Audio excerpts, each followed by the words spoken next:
आप सभी दोस्तों का आज के इस सेशन में स्वागत करता हूं।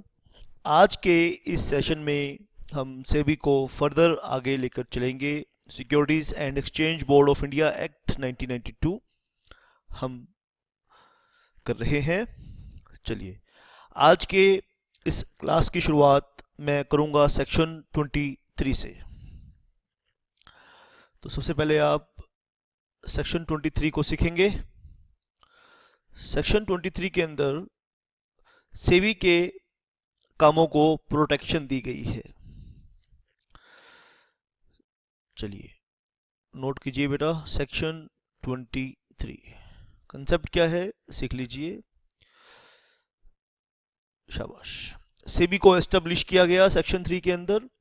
सेक्शन 4 में हमें उसका कंपोजिशन के बारे में पढ़ा और सेक्शन 11 में सेक्शन 11 को भी आपके साथ डिस्कस नहीं किया है।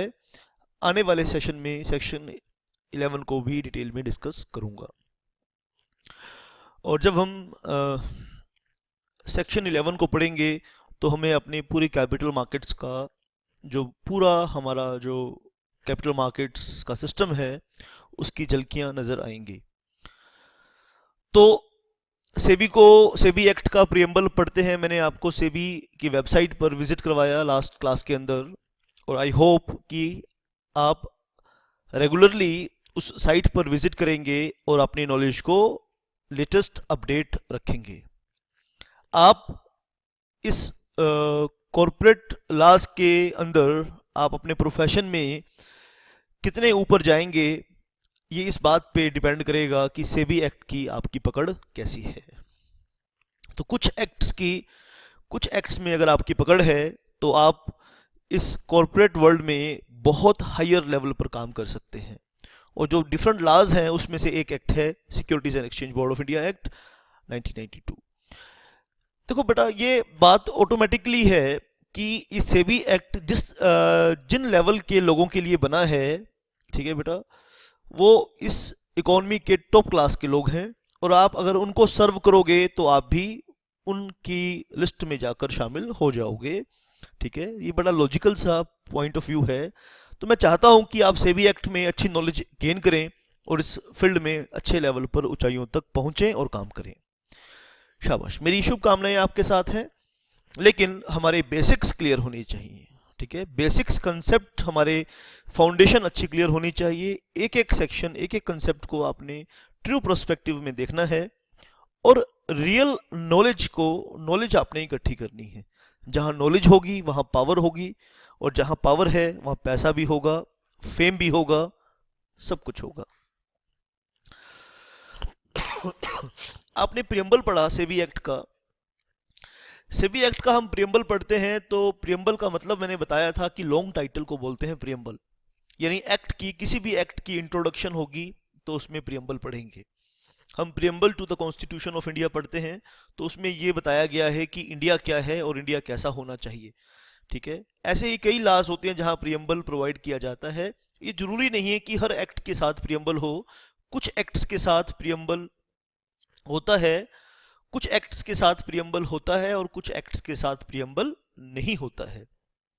ठीक है, तो आप सेबी एक्ट का प्रियम्बल पढ़ें तो सेबी को क्यों बनाया जा रहा है, इसका लॉजिक, इसका ऑब्जेक्टिव प्रियम्बल में हमें साफ साफ नजर आता है। तो सेबी को क्यों बनाया गया है? सेबी को बनाया गया है मार्केट में इन्वेस्टर्स के इंटरेस्ट को प्रोटेक्ट करने के लिए और कैपिटल मार्केट्स को प्रमोट करने के लिए।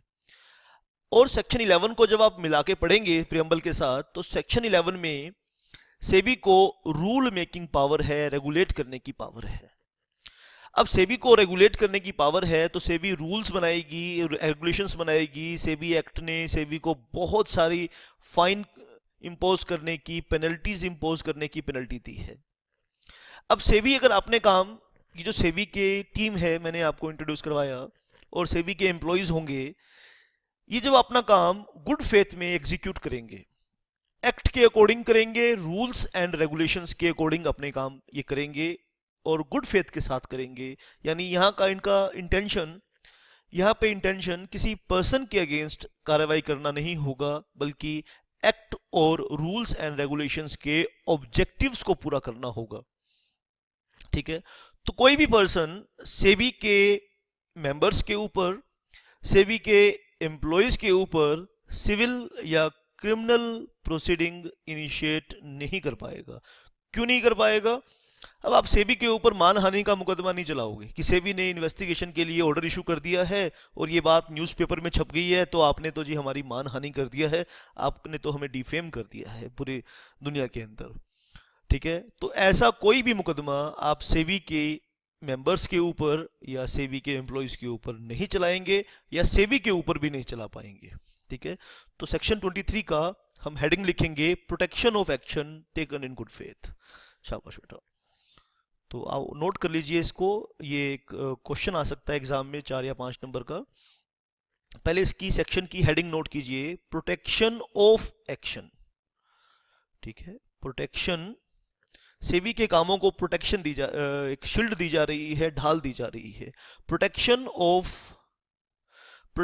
Of action. ठीक है, किसके एक्शन की प्रोटेक्शन हम कर रहे हैं? सेबी के एक्शंस की। Taken in good faith, protection of action taken in good faith. तो ये सेक्शन 23 की हेडिंग है। यानी सेबी जो भी काम करेगी वो प्रोटेक्टेड रहेगा, आप सेबी के ऊपर कोई भी एक्शन नहीं ले पाएंगे। ठीक है सर, सेबी के ऊपर कोई भी नुकसान का एक्शन नहीं ले पाएंगे। आप नोट कीजिए, no suit prosecution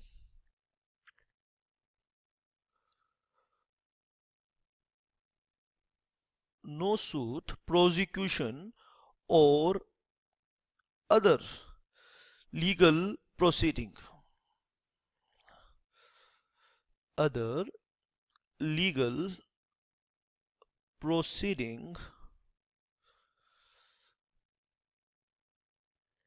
shall lie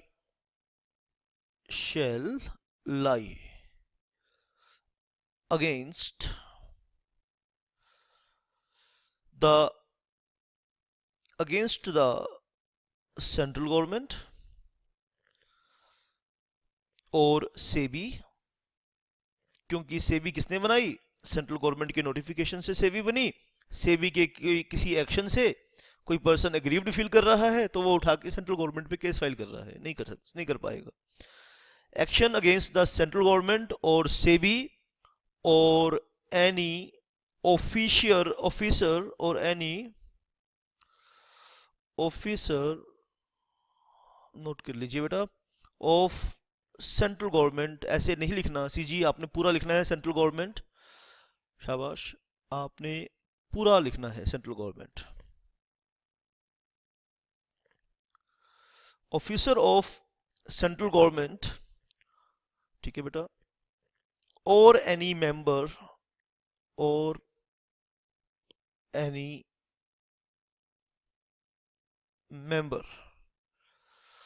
ठीक है, और other employees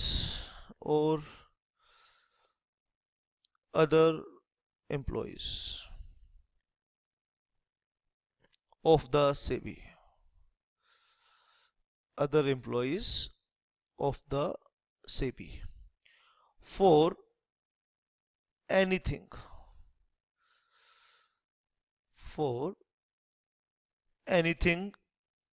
which is done or intended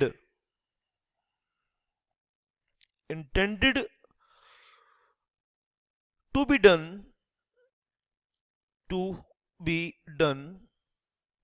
in good faith। Good faith मतलब किसी के, ठीक है, अगेंस्ट किसी की पर्सनल, मतलब रंजिश निकालने के लिए नहीं। ठीक है, आज तुम्हारी किसी से दुश्मनी है और कल को तुम सेबी के चेयरमैन बन जाओ और वो पर्सन एक कंपनी को चला रहा है, लिस्टेड कंपनी को चला रहा है, तो तुमने अपनी बचपन की दुश्मनी निकालने के लिए उसके अगेंस्ट इन्वेस्टिगेशन शुरू कर दी, तो इसको हम good action in good faith नहीं बोलेंगे। To be done in good faith under this act, ध्यान से नोट कर लीजिए लास्ट लाइन को, अंडर दिस एक्ट रूल्स और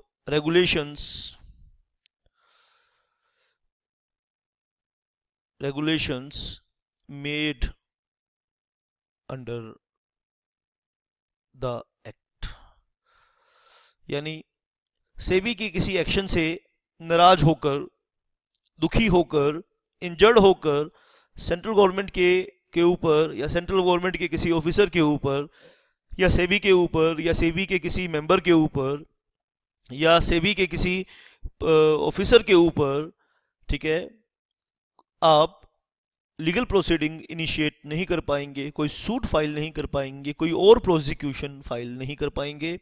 यानी ना तो इन तीनों वर्ड्स में ऑल सिविल एंड क्रिमिनल जो लीगल प्रोसीडिंग्स हैं वो सब आ जाती हैं।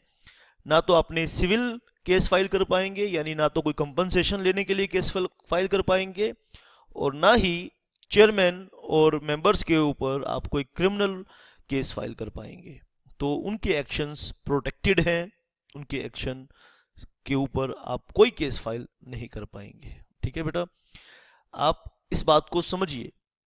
लास्ट सेशन में मैंने कहा था कि सेबी के ऊपर आप केस फाइल कर सकते हैं। सेबी अगर आपको नुकसान पहुंचाए, ठीक है, सेबी के अगेंस्ट अगर आप एग्रीव्ड हैं तो आप सेबी के ऊपर केस फाइल कर रहे हैं।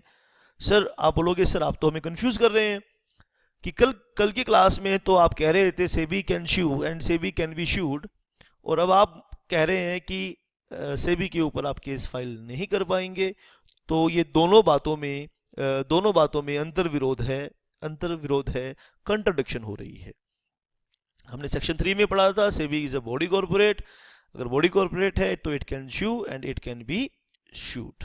ठीक है, मैं यहां ये कह रहा हूं बेटा कि सेबी के एक्शंस प्रोटेक्टेड हैं।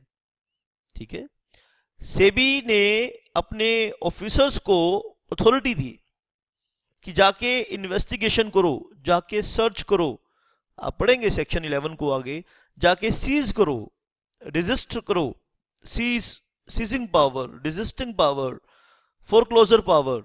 ठीक है, तो इन्वेस्टिगेशन की पावर सेबी ने अपने ऑफिसर्स को दे दी।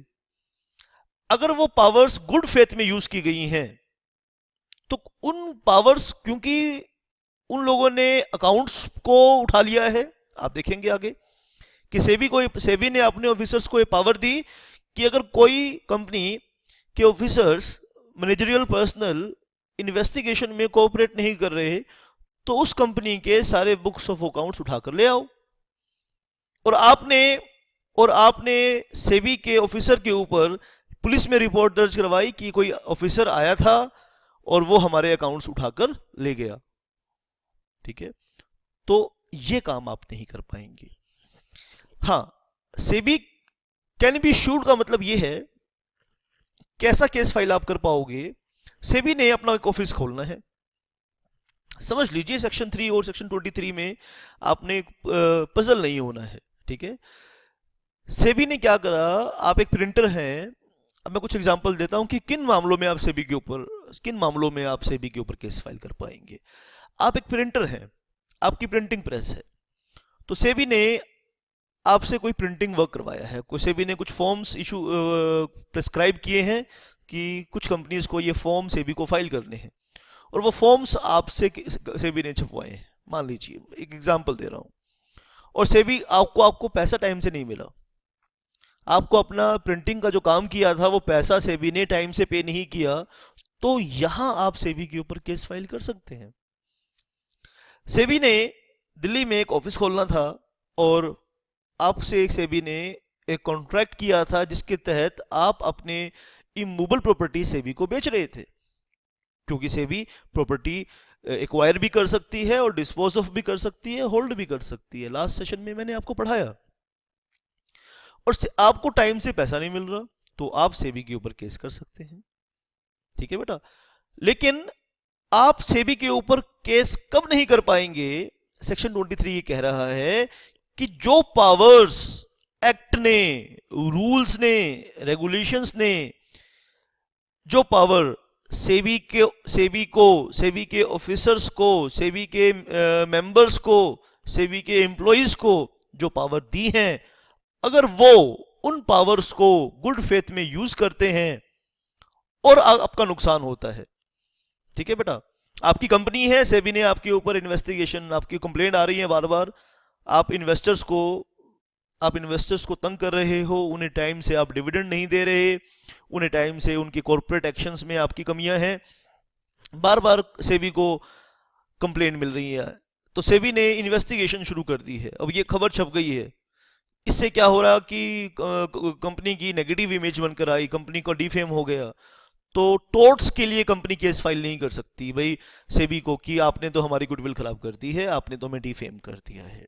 हाँ, जहां सेबी कॉन्ट्रैक्ट्स करती है, वहां उन कॉन्ट्रैक्ट्स को परफॉर्म नहीं कर पाती, वहां आप सेबी के ऊपर केस फाइल कर सकते हैं, ठीक है। तो सेक्शन 23 हमने पढ़ा बेटा, protection of action taken in good faith. अगर सेबी के ऑफिसर्स अपनी पावर्स को गुड फेथ में यूज करते हैं तो उनके जो एक्शंस हैं वो प्रोटेक्टेड हैं, उनके ऊपर आप किसी भी तरह का सिविल प्रोसीडिंग और क्रिमिनल प्रोसीडिंग इनिशिएट नहीं कर सकती है।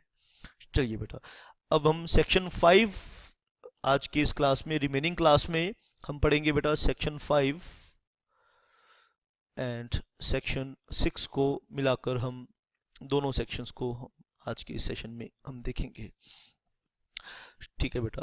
तो ये दोनों सेक्शन मिलकर सेक्शन 5 और 6 हमें क्या बताते हैं, conditions of service of chairman and members, ठीक है। अब इन मेंबर्स को इंट्रोड्यूस मैंने करवाया था आपके साथ, तो सेक्शन 5 और 6 क्या एक्सप्रेस करते हैं, conditions of service. What is the meaning of condition, मतलब शर्तें, service of chairman and members.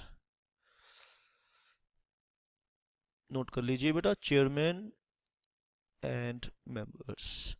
Examination point of view से बताऊं तो ज़्यादा इम्पोर्टेंट ये नहीं है, लेकिन जब हम करने के लिए घर से निकली पड़े हैं तो आइए, ठीक है, हु नोज कि आप फ्यूचर चेयरमैन बैठे हो यहाँ से भी के, तो पता तो होना चाहिए ना जी।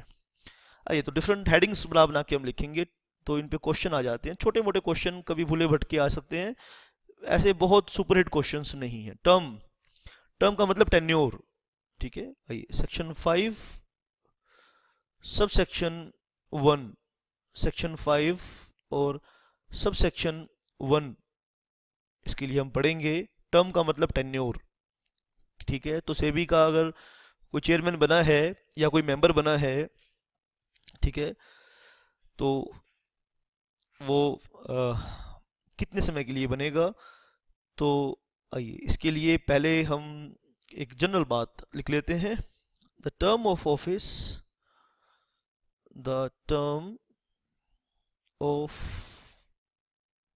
ऑफिस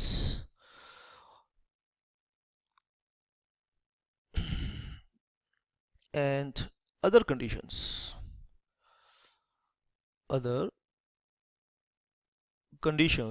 नोट कर लीजिए बेटा साथ साथ, of service, conditions of service of the chairman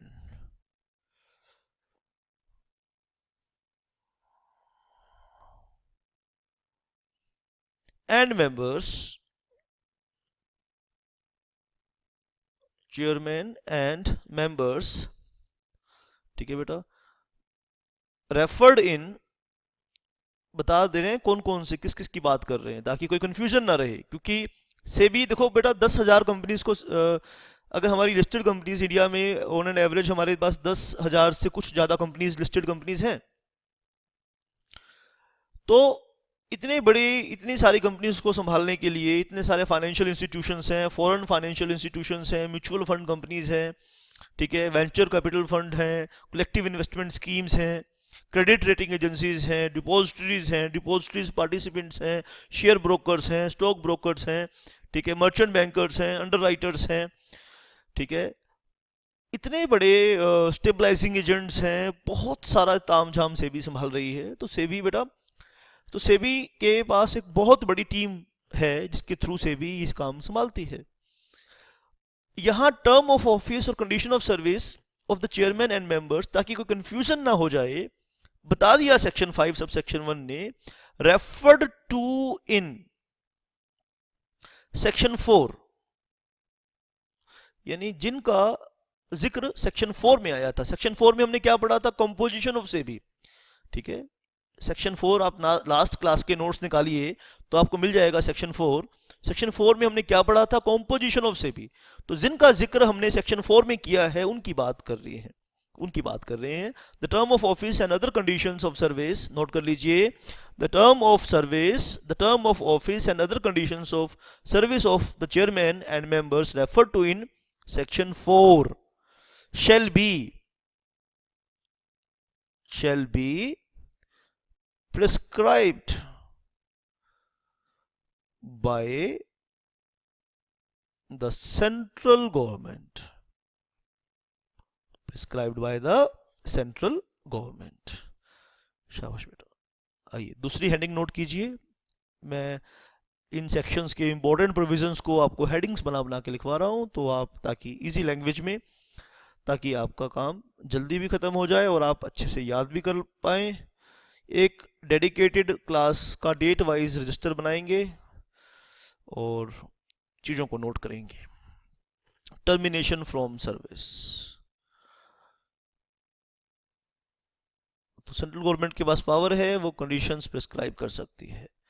तो सेक्शन 5 सब सेक्शन 2 मैं अब आपके साथ डिस्कस करने जा रहा हूं, आप ध्यान से नोट करेंगे। The central government have right, आप नोट कर लीजिए बेटा, central government have right to terminate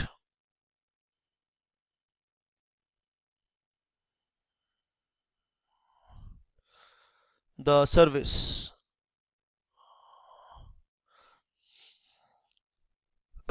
of the chairman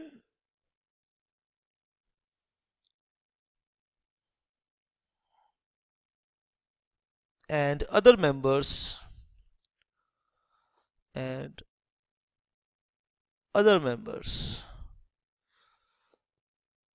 appointed under section 4, यानी किन मेंबर्स और किसकी बात कर रहे हैं जिनका अपॉइंटमेंट सेक्शन 4 में हुआ है। आप ध्यान से सेक्शन 4 के कॉम्पोजिशन को, ठीक है, आप ध्यान से एक बारी याद कर लेंगे तो ये वाले सेक्शंस पढ़ने में आपको कोई भी याद रखने में कोई भी दिक्कत नहीं होगी। Appointed under section 4 at any time, at any time before giving, central government पहले एक नोटिस देगी और नोटिस के बाद टर्मिनेट करेगी। फॉर गिविंग, ठीक है बेटा,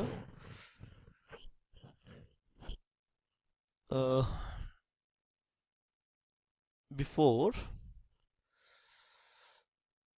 expiry of,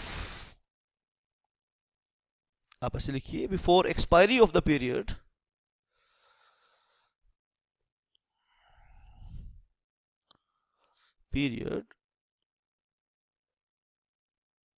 prescribed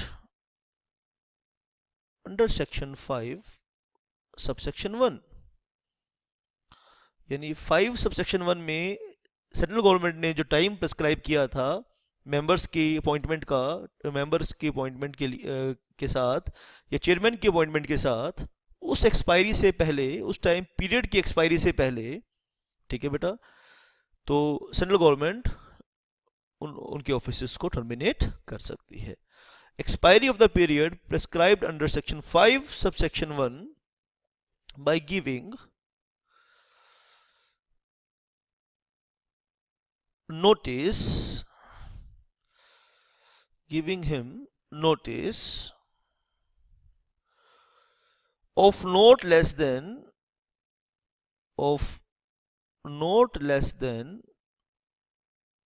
3 months in writing, 3 months in writing।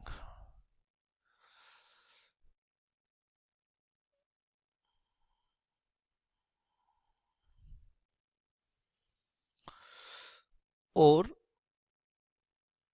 3 months salary और allowances, salary and allowances in lieu thereof. in lieu in lieu का मतलब होता है बदले में, in lieu thereof। ठीक है, तो कंपनी, अब तक हमने सेक्शन 5 कंडीशंस के रिगार्डिंग हमने दो सब सेक्शन पढ़े बेटा, सेक्शन 5 सब section 1 and section 5 sub section 2।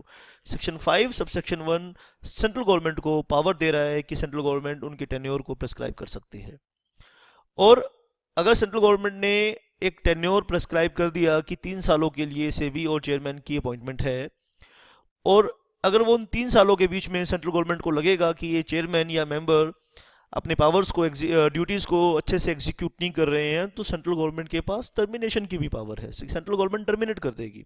CG have right to terminate the service of the chairman and other members appointed under section 4 at any time before expiry of the period prescribed under section 5 subsection 1 by giving him notice of not less than 3 months in writing or 3 months salary and allowances in lieu thereof। या तो 3 महीने का notice देगी, ठीक है बेटा, और 3 महीने का नोटिस देगी या 3 महीने की सैलरी देकर इमीडिएट रिलीव कर देगी सेंट्रल गवर्नमेंट सेबी के चेयरमैन को और मेंबर्स को। तो आपने ध्यान से ये बात नोट करनी है, शाबाश बेटा। अब तो ये बात पड़ी कि सेंट्रल गवर्नमेंट टर्मिनेट कर सकती है, एक और पॉइंट हमारे जहन में आता है कि क्या ये लोग रिजाइन कर सकते हैं अपने ऑफिस से? कॉमन सेंस की बात है, हाँ जी सर, ये रिजाइन भी कर सकते हैं। आइए, अगर ये रिजाइन करेंगे तो सेक्शन 5 सब सेक्शन 2 ही हम इस पे डिस्कस करेंगे। क्या चेयरमैन या मेंबर अपने ऑफिस से रेजिग्नेशन दे पाएगा या नहीं? आइए, सेक्शन 5 सब सेक्शन 2 हम इसके लिए पढ़ेंगे। The chairman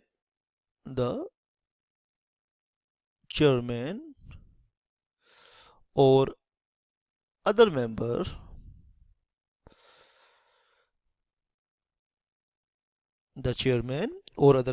as the case may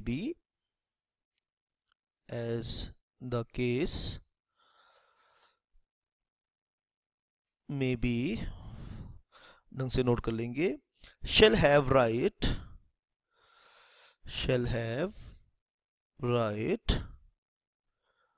उनके पास राइट होगा टू रिलिंकिश, क्या वर्ड यूज किया, रिलिंकिश मतलब जानबूझ के खत्म कर देना, फिनिश कर देना। रिलिंकिश हिज ऑफिस, यानी उनके उस ऑफिस को क्रिएट किया गया था सेंट्रल गवर्नमेंट के द्वारा। रिलिंकिश मतलब वो उस ऑफिस को छोड़ सकते हैं, खत्म कर सकते हैं। एट एनी टाइम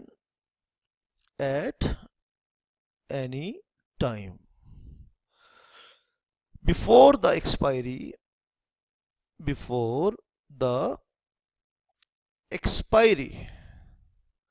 ठीक है। एक्सपायरी का मतलब होता है कि 3 साल के लिए अपॉइंटमेंट की थी और 3 साल पूरे हो गए हैं, तो इस चीज को बोलते हैं एक्सपायरी। लेकिन वो 3 साल की एक्सपायरी से पहले, time before the expiry of the prescribed period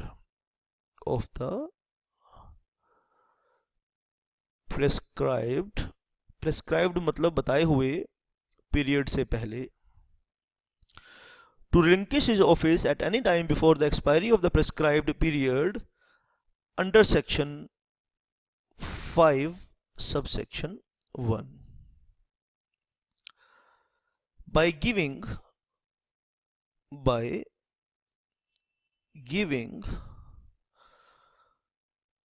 the central government notice of not less than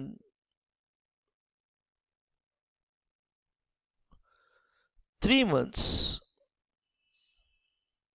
यानी अगर वो अपने ऑफिस को छोड़ना चाहते हैं तो इमीडिएट इफेक्ट से नहीं छोड़ सकते। 3 months इन राइटिंग। तो उन्हें लिखित में एक नोटिस देना पड़ेगा सेंट्रल गवर्नमेंट को कि भाई हम ऑफिस से रिज़ाइन कर रहे हैं, और 3 महीने का एडवांस नोटिस इन राइटिंग देके वो अपने ऑफिस को रिलिंक्विश कर सकते हैं, अपने ऑफिस को छोड़ सकते हैं। तो हम इन डिफरेंट कंडीशंस को, डिफरेंट टर्म्स को हम सेक्शन 5 और 6 में समझ रहे हैं। मैंने जैसे कि बोला कि एग्जामिनेशन पॉइंट ऑफ व्यू से ज़्यादा इम्पोर्टेंट तो नहीं है, लेकिन फिर भी आपको इनकी नॉलेज होनी चाहिए, इनकी समझ आपको होनी चाहिए। ठीक है जी। तो आइए बेटा, नेक्स्ट हम करेंगे रिमूवल। सेक्शन 6 में बात करेंगे। सेक्शन 6 में हम बात करेंगे रिमूवल की।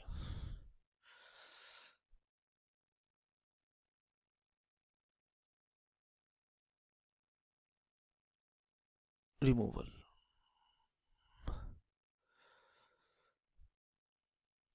सेक्शन 6।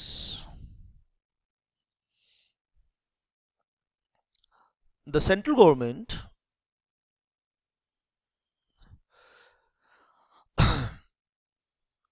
रिमूव में और टर्मिनेशन में क्या डिफरेंस है, पहले आप सेक्शन 6 को नोट करिए, मैं समझाऊंगा। Central government shall remove a member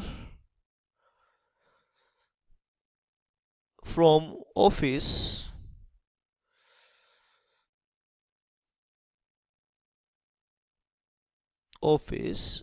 if he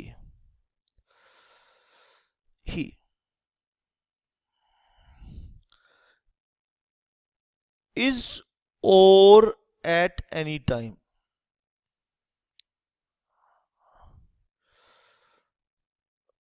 language को ध्यान से समझेंगे। been adjudicated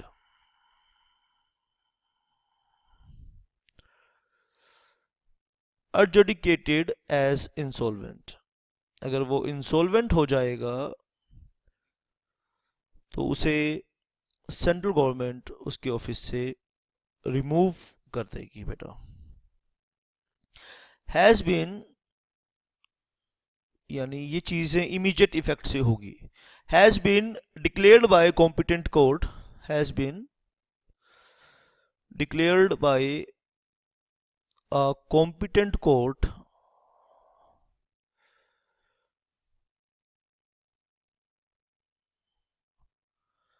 to be of unsound mind. अगर कोई कोर्ट उसे a person of unsound mind declare कर दे तो इमीडिएट इफेक्ट के साथ सेंट्रल गवर्नमेंट ऐसे मेंबर को रिमूव कर देगी बेटा। थर्ड पॉइंट है हैज बीन कॉन्विक्टेड। ठीक है, हैज बीन कॉन्विक्टेड। कॉन्विक्टेड मतलब जिसके ऊपर सीआरपीसी के अंदर, क्रिमिनल प्रोसीजर कोड के अंदर, या किसी और क्रिमिनल मैटर में, या किसी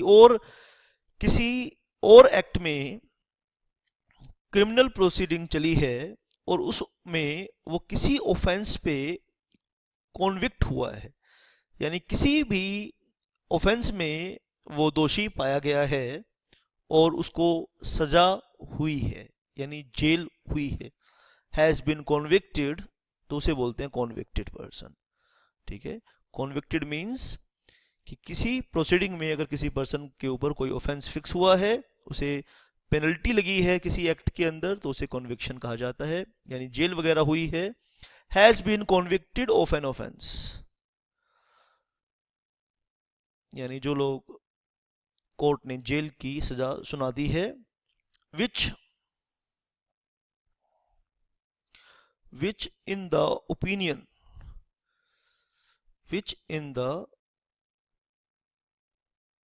opinion of the central government, opinion of the central government involves a moral turpitude.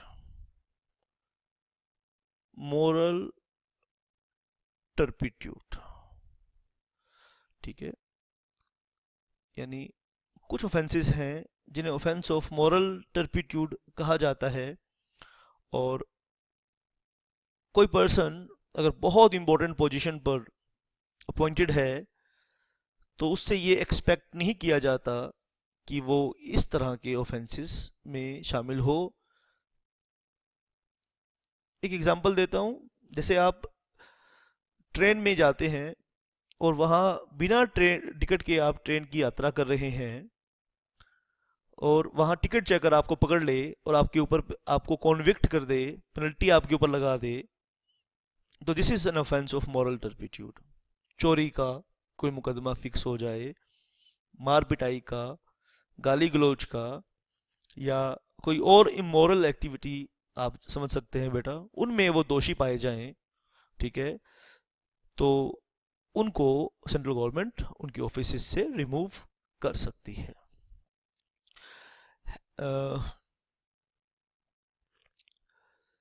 In the opinion of has, आप नोट कर लीजिए last point, in the opinion of, in the opinion of central government, so abused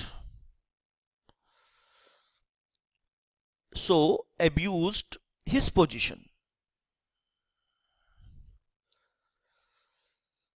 मैं इस line को आपको अच्छे से समझाऊंगा। abused his position to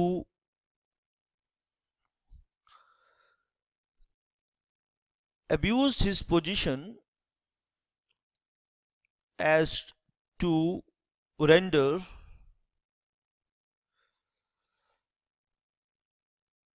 continuation, क्या वर्ड यूज किया, continuation in office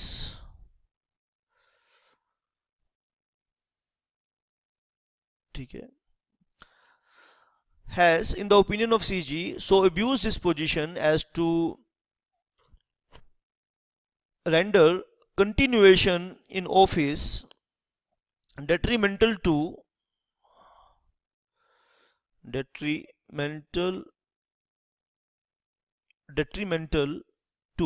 मतलब अगेंस्ट है, नुकसानदायक है, detrimental to the public interest, the public interest, has opinion of CG so abused his position, ठीक है, आप अपनी पोजीशन को प्रॉपर तरीके से यूज करते हैं बेटा, आपके पास कुछ पावर्स हैं, आप उन्हें सही तरीके से यूज करते हैं। जब आप उन्हें गलत तरीके से यूज करेंगे तो आपको कहा जाएगा कि you have abused your position, ठीक है, यानी उसने अपनी पावर को मिसयूज किया है। So in the opinion of CG so abuse his position as to render continuation in office detrimental to the public interest, ठीक है बेटा। लेकिन यहां पे एक नोट पॉइंट कर लीजिए, before removal, under point number 4, before such removal CG shall give the member opportunity of being heard, यानी सुनवाई की एक अपॉर्चुनिटी देगी बेटा कि क्यों उसका ऑफिस रिमूव ना किया जाए। तो ये सेक्शन 6 था। तो आज के इस सेक्शन में, आज के इस क्लास में हमने बेटा बहुत सारी बातें सीखी हैं। आप नोट कर लीजिए बेटा, हमने सेक्शन 5 और सेक्शन 6 में सबसे पहले आज के इस अब तक जो हमने काम किया है, आओ उसे हम एक बार संभाल लें। कि हमने क्या क्या अब तक काम किया है। कोई भी डाउट है आप फ़ोन करके बेटा मुझसे पूछ सकते हैं। आप में से कुछ सेंटर्स पर मैं विज़िट भी करता हूँ, तो आप अपने डाउट को मेरी विज़िट तक अगर रोकना चाहें तो रोक सकते हैं, वो आपकी मर्ज़ी है। अदरवाइज़ आप मुझे व्हाट्सएप कर सकते हैं, ईमेल कर सकते हैं। आप अपने सेंटर कोऑर्डिनेटर से संपर्क करें और मेरा ईमेल आईडी, मेरा फ़ोन नंबर, डिटेल्स आप अपने पास ज़रूर रखें। और कोई भी डाउट है आप मुझसे पूछें। मेरा फ़ोन नंबर मैं क्लासेस में अक्सर अनाउंस कर देता हूँ, 9818050252। तो सेक्शन 5 और 6 में हमने condition of service of chairman and members करना है। हमने टर्म एंड टेन्योर को देखा। सेक्शन 5 सब सेक्शन 1 को हमने समझा, termination from service. Section 5 sub section 2 को हमने सीखा बेटा। हमने इसके अलावा सीखा रेजिग्नेशन के बारे में कि चेयरमैन और मेंबर अपने ऑफिस से रिज़ाइन भी कर सकते हैं, रेजिग्नेशन भी दे सकते हैं। और हमने लास्ट में सेक्शन 6 देखा। उसमें हमने ये देखा कि सेंट्रल गवर्नमेंट कुछ सर्कमस्टांसेस में कि वो इंसॉल्वेंट हो जाएं, एडजुडिकेटेड इंसॉल्वेंट, क्योंकि इंसॉल्वेंट पर्सन के पास, ठीक है बेटा, गुड स्टैंडिंग नहीं होती और वो अपने कामों को अच्छे से एग्जीक्यूट करने के लायक नहीं समझा जाता। उसकी कॉन्ट्रेक्चुअल कैपेसिटी को बार कर दिया जाता है, ठीक है, उसकी कॉन्ट्रेक्चुअल कैपेसिटी को बार कर दिया जाता है। तो इसलिए कोई मेंबर अगर एडजुडिकेट यानी न्यायिक निर्णय से, एडजुडिकेटेड का मतलब है कि कोर्ट के डिसीजन से, through the decision of court. Adjudicated means, note कर लीजिए, through the decision of court, through the decision of court. किसी पर्सन को एडजुडिकेट करने की पावर, इंसॉल्वेंट एडजुडिकेट करने की पावर किसी कोर्ट के पास है, ना कि किसी ऑफिसर के पास। अगर कोर्ट ने किसी पर्सन को एडजुडिकेट, इंसॉल्वेंट एडजुडिकेट कर दिया है, यानी न्यायिक निर्णय आ गया है जिसके तहत पर्सन इंसॉल्वेंट डिक्लेयर हो गया है, तो वो सेबी का चेयरमैन या मेंबर नहीं बना रह पाएगा। Has been declared to competent court to be of unsound mind. अगर वो अनसाउंड माइंड है, अनसाउंड माइंड के पास भी कॉन्ट्रेक्चुअल कैपेसिटी नहीं होती, you must have done section 11 of Indian contract act. तो कब एक पर्सन कॉन्ट्रेक्चुअल कैपेसिटी खो देता है, तो इमीडिएट इफेक्ट के साथ उस मेंबर को ऑफिस से रिमूव कर दिया जाएगा। तो you must know the difference between removal of member of SEBI and termination of office of member of SEBI. जब टर्मिनेट किया जाएगा तो 3 महीने का नोटिस दिया जाएगा, या नोटिस नहीं दिया जाएगा तो 3 महीने की सैलरी और अलाउंसेस दिए जाएंगे। Has been convicted and offence, convict है, कॉन्विक्टेड पर्सन सेबी का मेंबर नहीं बना रह पाएगा, तो उसे मॉरल टर्पिट्यूड ऑफेंस के लिए अगर वो कॉन्विक्टेड है तो वो मेंबर नहीं रह पाएगा, ठीक है बेटा। अगर सेबी की अकॉर्डिंग, अगर सेंट्रल गवर्नमेंट के अकॉर्डिंग सेबी के किसी मेंबर ने अपनी पोजीशन को अब्यूज़ किया है, यानी अपनी पावर्स को मिसयूज़ किया है, तो अपॉर्चुनिटी ऑफ बीइंग हर्ड उसको दे दी जाएगी, लेकिन सेंट्रल गवर्नमेंट के पास ये पावर है कि उसके ऑफिस को रिमूव कर दिया जाएगा, ठीक है बेटा। अब आज के इस लेक्चर में फर्दर हम सेबी के डिसीजन मेकिंग को डिस्कस करने वाले हैं कि सेबी के पास डिसीजन मेकिंग है, सेबी के पास इस मार्केट को रेगुलेट करना है, तो रेगुलेट करने के लिए सेबी के पास डिसीजन मेकिंग पावर है। तो सेबी एक बॉडी कॉरपोरेट है, और बॉडी कॉरपोरेट डिसीजन मेकिंग कैसे करती है वो आपको पता है, क्योंकि कंपनी लॉ में आपने कंपनी की डिसीजन मेकिंग के बारे में काफ़ी पढ़ा है। लेकिन आज हम कंपनी के डिसीजन मेकिंग के नहीं, आज हम सेबी के डिसीजन मेकिंग की बात कर रहे हैं, ठीक है जी। तो हम क्या करने वाले हैं अब नेक्स्ट सेशन में, अभी आज के सेक्शन फर्दर आज के सेशन में डिसीजन मेकिंग। तो सेबी अपने डिसीजंस को कैसे लेती है ये बात आपको पता होनी चाहिए, ठीक है बेटा। इसके लिए हमें रेलेवेंट सेक्शंस जो हैं, आप सेक्शन 7A और 8 को रेफ़र कर पाएंगे।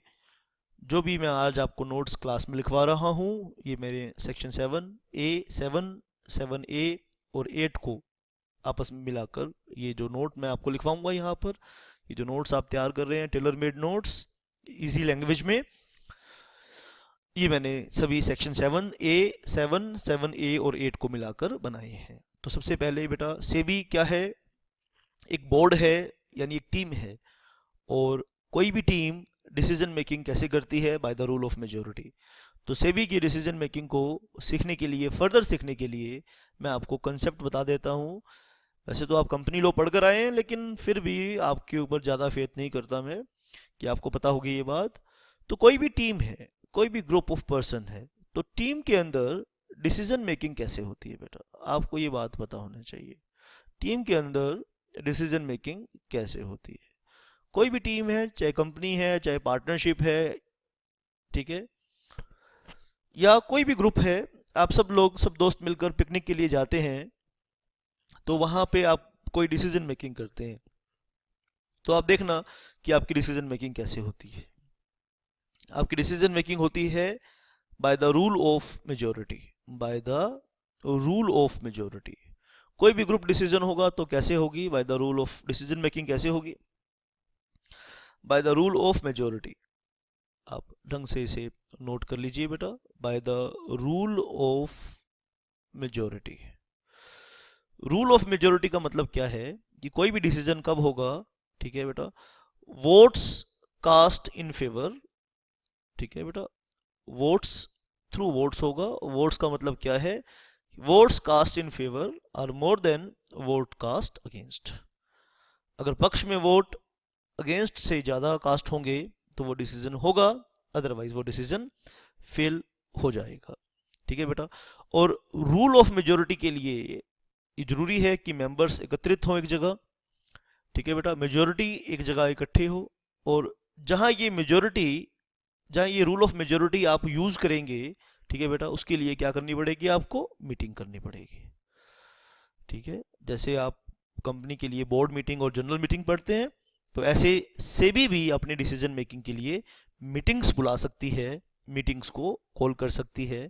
ठीक है, और ये बहुत इंपॉर्टेंट सेक्शन है 7 ए और 8। आप इन चीज़ों को अच्छे से आइए हम इन सेक्शंस को अच्छे से नोट कर लेते हैं। मीटिंग के सेक्शन, ठीक है, भी ज़्यादा इम्पोर्टेंट, एग्ज़ाम में क्वेश्चन इनके ऊपर आ सकते हैं, लेकिन बहुत ज़्यादा इम्पोर्टेंट मैं इन्हें भी नहीं मानता। ठीक है, लेकिन छोड़ नहीं सकते आप इन सेक्शंस को। बड़ी बात यह है कि आप इन सेक्शंस को छोड़ नहीं पाएंगे, लेकिन आपको करने तो होंगे ही ये। चलिए सर, तो आइए सेबी के बारे में अपनी नॉलेज को हम विस्तार से लिखते जा रहे हैं। ठीक है, और क्लास में जो स्पीड है वो इस स्पीड से मैं पढ़ा रहा हूँ बेटा। आपको जेम्स बॉन्ड की मूवी नहीं दिखा रहा ना मैं, कुछ स्टोरी टेलिंग नहीं कर रहा। ठीक है, अगर किसी बच्चे को क्लास में स्पीड स्लो लगे तो आप ये बात मान के चलना बेटा कि क्लास में मैं आपको इन्वॉल्व करना चाहता हूँ, आपकी इन्वॉल्वमेंट को इंश्योर करना चाहता हूँ। मैं चाहता हूँ कि आप अपने हाथ से लिखिए, घर जाके इन्हें पढ़िए, और ताकि आपको लर्न करने में आसानी हो और याद करने में आसानी हो। तो इसीलिए अगर मैं बहुत स्पीड से बोलूँगा तो ऑनलाइन क्लास चल रही है, ये टेलीकास्ट इसका ऑनलाइन चल रहा है, तो मैं आपके सामने नहीं हूँ, ताकि आपको चीज़ों को अच्छे से बेहतर तरीके से लिखने में आपको टाइम मिले। इसीलिए क्लास की स्पीड थोड़ी सी मैं स्लो लेकर चलता हूँ, ताकि आपको लिखने का मौका मिले, सोचने का मौका मिले और समझने का मौका मिले। At the same point of time आप सुन भी रहे हैं, आप लिख भी रहे हैं और आप समझ भी रहे हैं। तो दैट्स वाई हम क्लास की स्पीड को थोड़ा सा स्लो लेकर चलते हैं, ताकि आपकी लर्निंग कंप्लीट हो सके। ठीक है बच्चे, चलिए अब हम बात करेंगे मीटिंग्स की। मीटिंग्स की तो मीटिंग्स के लिए सबसे पहले सेक्शन 7 से शुरुआत कर रहे हैं, सब सेक्शन 1 से।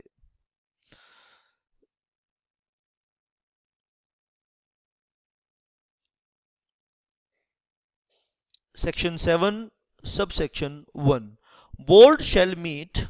आप नोट कर लीजिए बेटा, the board shall meet. Board shall meet at such times at such times and places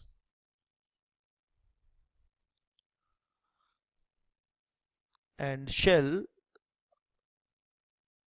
observe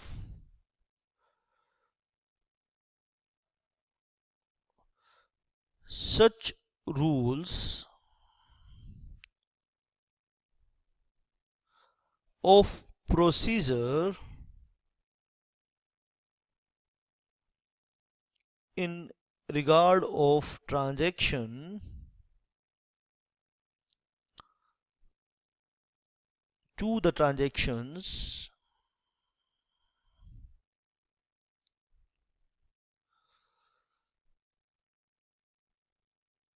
of businesses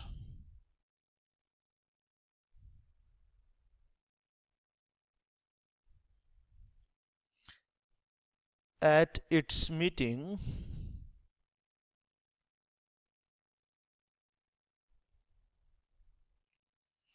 at its meetings as provided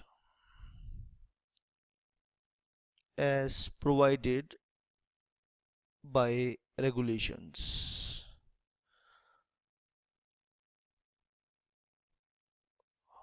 शाबाश बेटा। सेबी की मीटिंग्स के लिए रेगुलेशंस बनाए जाएंगे और सेबी उन रेगुलेशंस के अकॉर्डिंग टाइम फिक्स करेगी। नोट कर लीजिए बेटा, सेबी उन रेगुलेशंस के अकॉर्डिंग क्या क्या फिक्स करेगी।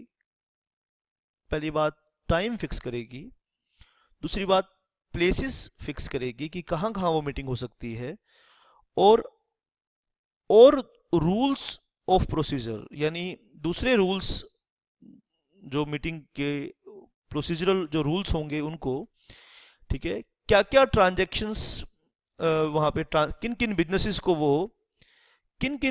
को वो ट्रांजैक्ट कर पाएगी एट इट्स मीटिंग, जैसा कि रेगुलेशंस में दिया रहेगा।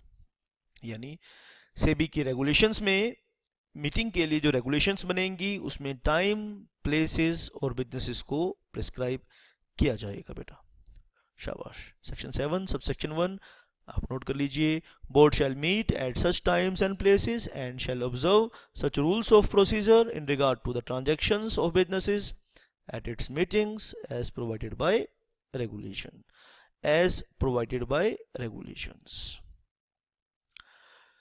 चलिए सर, सेक्शन 7 सब सेक्शन 1 में हमने ये बात सीखी, जो मीटिंग्स में, किसी भी मीटिंग में जो बेसिक बातें होती हैं, ठीक है, उनके लिए शाबाश। और सेबी की डिसीजन मेकिंग में, राइट, हमने सेबी के डिसीजन मेकिंग के बारे में लास्ट क्लास में भी पढ़ा था, आज भी मैं बता रहा हूँ। तो जब भी आप सेबी की डिसीजन मेकिंग की बात करेंगे तो पहली बात आपको करनी होगी सेबी की मीटिंग की, और दूसरी बात आपको करनी होगी चेयरमैन की। क्योंकि सेबी की सारी पावर्स कहाँ पर निहित होती हैं, कहाँ पर वेस्टेड होती हैं, या तो सेबी बोर्ड में या उसके चेयरमैन में। आइए नोट कर लीजिए। If for any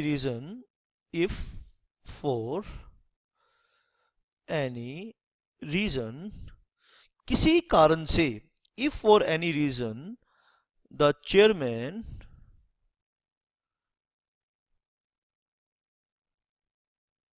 is unable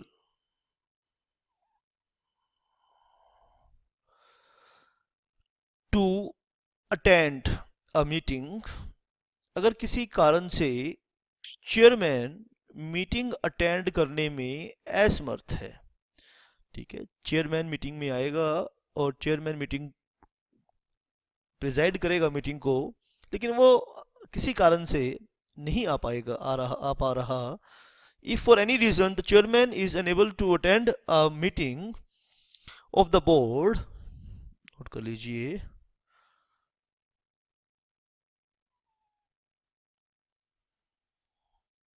ऐसी सूरत में एनी अदर मेंबर, क्योंकि बिना किसी चेयरमैन के तो मीटिंग पॉसिबल नहीं होगी, कोई भी मीटिंग हो, चाहे वो कंपनी की मीटिंग हो, चाहे वो कंपनी की डायरेक्टर्स की मीटिंग हो, किसी भी को बॉडी कॉर्पोरेट की कोई मीटिंग होगी, तो उसमें एक चीज़ हमेशा आप ध्यान रखना कि चेयरमैन ज़रूर होता है. Any other any other member any other member chosen by chosen any other member chosen by members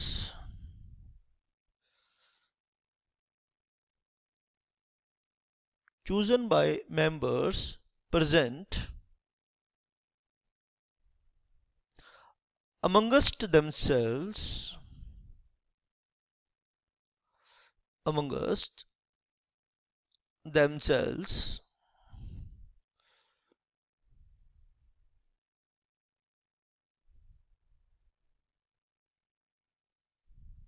at the meeting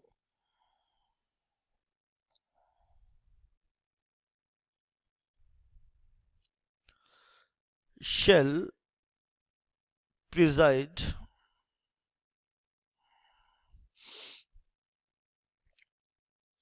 at the meeting shall preside at the meeting. ठीक है जी. Chairman, if for any reason the chairman is unable to attend a meeting of the board, any other member chosen by members present amongst themselves at the meeting shall preside at the meeting. ठीक है जी. तो note कर लीजिए बेटा, ध्यान से आप इस बात को समझ लीजिए, नोट कर लीजिए. चेयरमैन अगर नहीं आया तो मेंबर्स के पास ये पावर है कि मीटिंग को प्रिजाइड करने के लिए वो एक टेम्परेरी चेयरमैन अपॉइंट कर सकते हैं, जो कि मीटिंग को प्रिजाइड करेगा. लेकिन जिसे वो इलेक्ट करें, एक तो इलेक्ट करने की पावर उन मेंबर्स को होगी जो उस मीटिंग में प्रेजेंट होंगे, नंबर एक चीज. और किसी और पर्सन को वो इलेक्ट कर रहे हैं तो वो भी उस मीटिंग में प्रेजेंट होना चाहिए. तो चेयरमैन की बात करी तो मीटिंग में कौन होगा जी? एक चेयरमैन होगा. आइए इस बात को हम फर्दर इस कंसेप्ट को लेके चलें. शाबाश बेटा, इस टॉपिक को हम आज के सेशन में फिनिश कर देंगे और फिर नेक्स्ट सेशन में हम अकाउंट्स और ऑडिट के बारे में, सेबी के अकाउंट्स और उसके ऑडिट के बारे में भी चर्चा करेंगे. शाबाश बेटा. तो मेजॉरिटी की बात करेंगे और किसी भी मीटिंग में फैसला कैसे होता है? By the rule of majority. तो थर्ड हेडिंग नोट करेंगे हम, मेजॉरिटी. मेजॉरिटी का मतलब ये है बेटा, पक्ष में डिसीजन, पक्ष में वोट विपक्ष से ज़्यादा होने चाहिए. कोई भी डिसीजन लेना है, कोई भी मैटर डिस्कस करना है सेबी ने, और सभी मेंबर्स मिलके अगर वो डिसीजन ले रहे हैं तो by the rule of majority वो डिसीजन होगा. All questions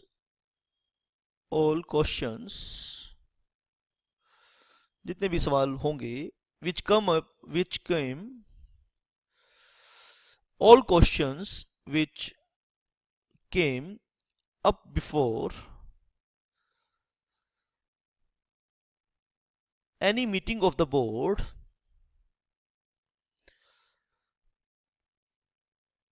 any meeting of the board shall be decided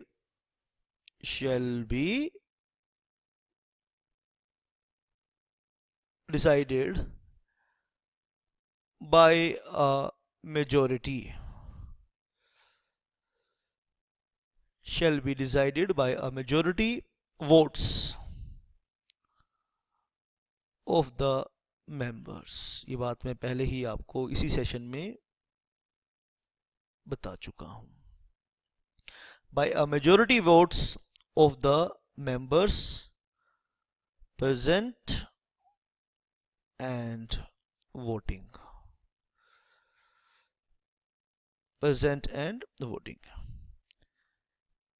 अब चेयरमैन का रोल क्यों जरूरी होता है, क्यों ये बात मैंने बोली कि कोई भी मीटिंग होगी तो एक चेयरमैन होगा, तो सुन लीजिए उसका लॉजिक क्या है.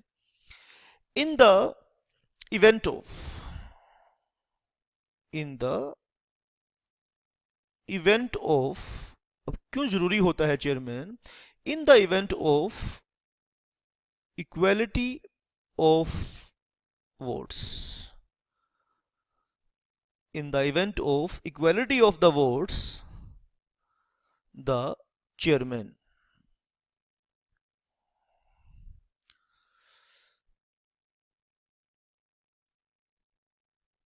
the chairman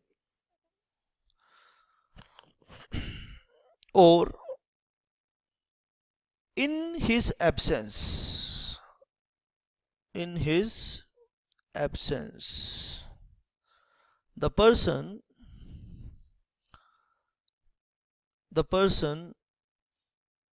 presiding,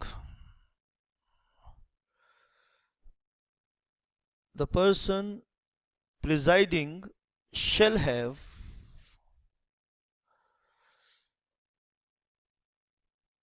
a second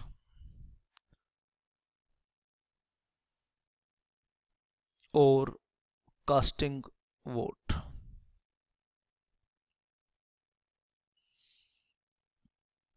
यानी सेबी के मेंबर्स प्रेजेंट हैं, ठीक है जी, चार चार वोट, आठ मेंबर्स हैं, और चार चार मेंबर्स, चार एक तरफ हो गए हैं और चार एक तरफ हो गए हैं, तो इनडिसीजन, स्टेट ऑफ इनडिसीजन में पहुंच गए हैं, फैसला नहीं हो पा रहा, तो चेयरमैन या फिर चेयरमैन एब्सेंट है, तो जो भी मेंबर प्रिजाइड कर रहा है चेयरमैन के स्थान पर, वो अपना सेकंड या कास्टिंग वोट यूज करेगा। शाबाश बेटा। तो आइए इस चीज को हम, इस इम्पोर्टेंट कंसेप्ट को हम और फर्दर लेकर हम चले। शाबाश बेटा। नेक्स्ट पॉइंट है, फोर्थ पॉइंट हम इसका डिस्कस करेंगे, मेंबर्स नोट टू पार्टिसिपेट। अब डिसीजन मेकिंग में मेंबर्स पार्टिसिपेट नहीं कर पाएंगे, not to participate in certain cases, members not to participate in certain cases। वो कौन कौन से केसेस हैं जहां मेंबर्स पार्टिसिपेट नहीं कर पाएंगे? आइए बेटा, तो हम देखें बेटा, any member who is director, who is a director of a company and who as such director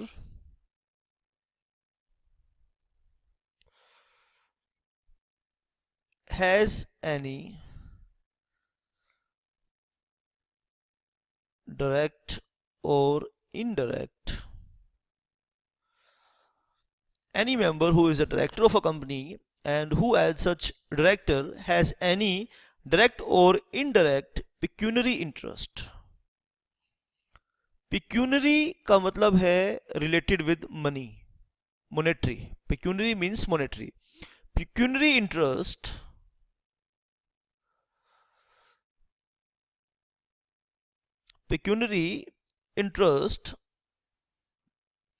in any matter, coming up for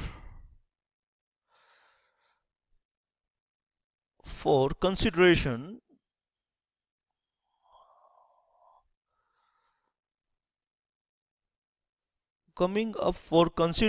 at a meeting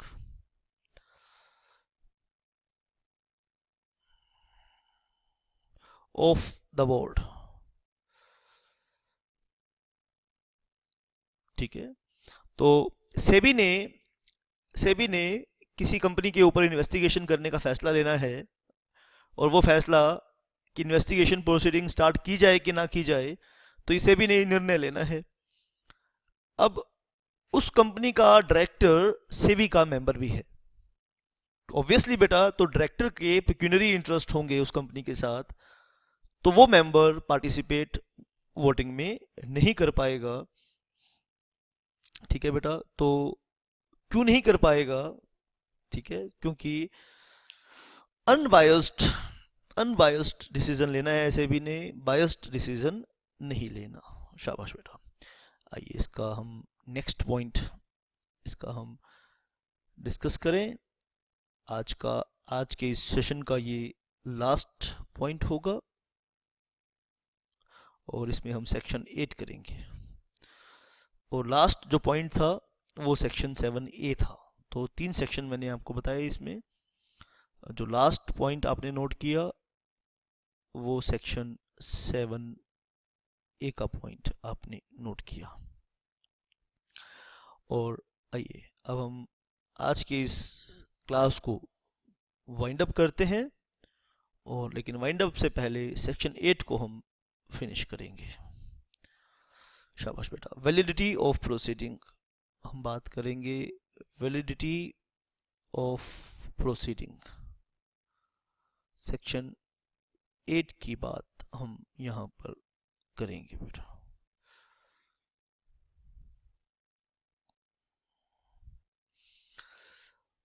no act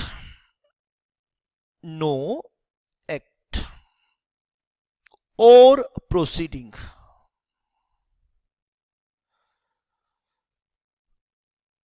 no act or proceeding of the board shall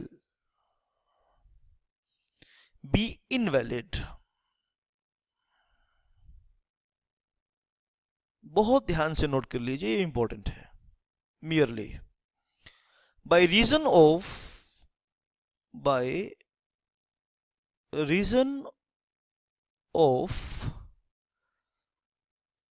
dash लगाइए, close A, any vacancy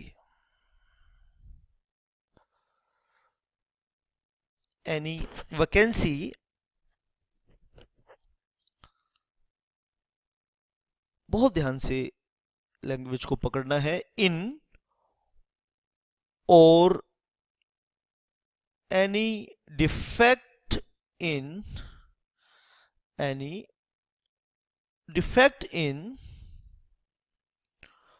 constitution of board board का मतलब सेबी। अब सेबी की meetings में कुछ फैसले हुए हैं पिछले 1 साल में, और बाद में किसी प्रोसीडिंग के जरिए ये बताया गया, कोर्ट ने ये फैसला लिया या गवर्नमेंट ने ये फैसला लिया कि सेबी का कॉन्स्टिट्यूशन डिफेक्टिव था। अब सवाल ये उठता है कि कॉन्स्टिट्यूशन अगर डिफेक्टिव था तो सेबी के वो एक्शंस का क्या होगा जो सेबी ने इस दौरान लिए थे। तो सेक्शन 8 उनको इम्यूनिटी दे रहा है, उनको प्रोटेक्शन दे रहा है कि वो काम डिफेक्टिव नहीं माने जाएंगे। ठीक है बेटा। एक और क्लोज इसके लिखिए, any defect in the appointment any defect in the appointment of a person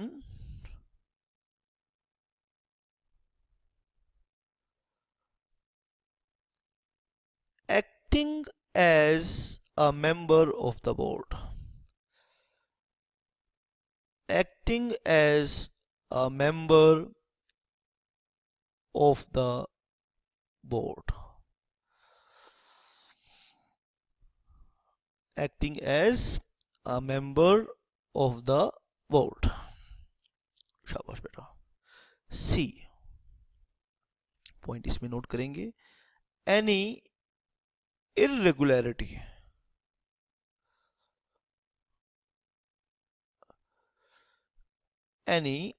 irregularity कोई भी इरेगुलरिटी हुई है in the procedure of the board, और जो बाद में साबित होती है कि भाई बोर्ड के किसी प्रोसीजर में इरेगुलरिटी थी,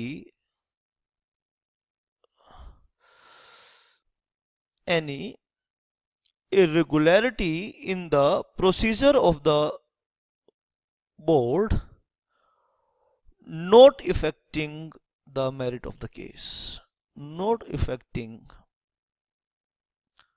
the merit of the case।